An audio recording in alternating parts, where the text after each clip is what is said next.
After many years of gardening, here are 3 crops I will never grow again.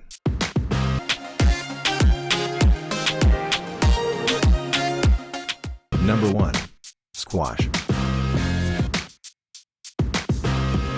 Squash faces numerous problems like pests, including aphids, slugs, and whiteflies, as well as the almost inevitable powdery mildew. Squash also has issues with pollination, as high temperatures, moist conditions, and overflowering makes it harder to grow bigger squash and get them pollinated. Squash isn't as hard to grow as some of the others on this list, and might even be easier to grow for other people.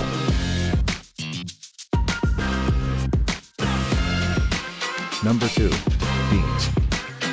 Beans are too easy to grow, as they don't have much pests, don't take up much space, don't need pollination, don't require much growing conditions, can be grown indoors, and grow very quickly.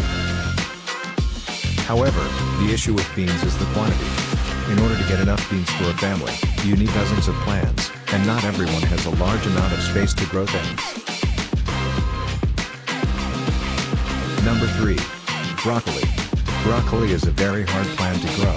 It faces multiple pests such as aphids, cabbage white butterflies, leaf miners, and much more. The plants usually don't survive if they're not netted from the butterflies. Broccoli also requires cool temperatures in order to produce, or else it will start to flower, and then will die. Broccoli plants also take up lots of space, and don't do well in small pots.